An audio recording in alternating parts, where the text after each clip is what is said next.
Bonjour, nous sommes aujourd'hui donc le 10 juillet. Donc ce mois de juillet, comme celui de l'an passé, est fort intéressant sur le Forex.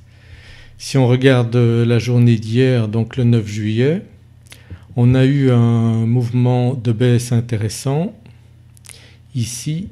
Ensuite le marché est allé taper le support des 1,71.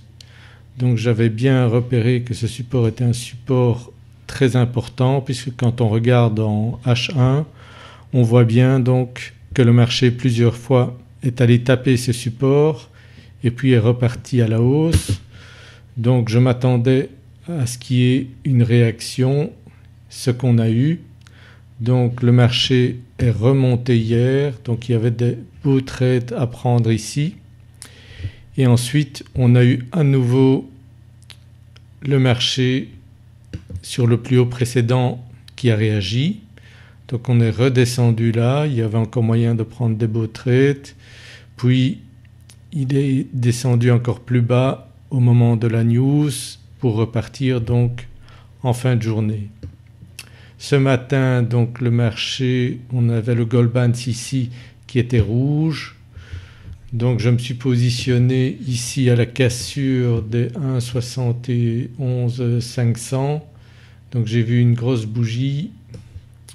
Là le Goldman qui était bien orienté, donc je me suis positionné là et j'ai profité donc de la baisse. Donc ça c'était un premier trade. Ensuite on avait cette bougie ici et cette configuration qui indiquait un retournement, donc je suis sorti à ce moment-là. Puis nous avions une news donc vers 10h30 sur le GBP.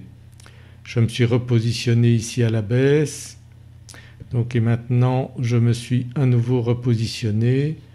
Je pense que le marché pourra aller jusqu'à 1,71 certainement aujourd'hui, donc fin de matinée probablement. On voit la configuration du Goldman qui est très bien, les indicateurs RSI, stochastique et MACD qui sont baissiers. Donc on est dans une configuration baissière et tout porte à croire que le marché va continuer à descendre au moins jusqu'à 1,71 dans une configuration telle que celle-là. Donc si on regarde sur le H4, marché baissier, H1 marché baissier également. Donc on a une très belle configuration baissière aujourd'hui. On a le Goldman donc en H1 qui est rouge également, les bandes de Bollinger ici bien ouvertes, donc ça nous donne une belle configuration baissière. Donc le marché est dans un range en H1 mais avec des mouvements qui font 40-50 pips.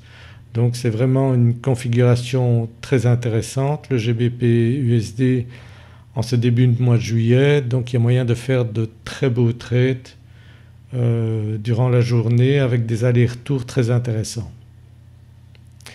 Voilà, ça vous donne une idée de la manière dont je trade, dont je profite des positions et des indicateurs donc que j'utilise.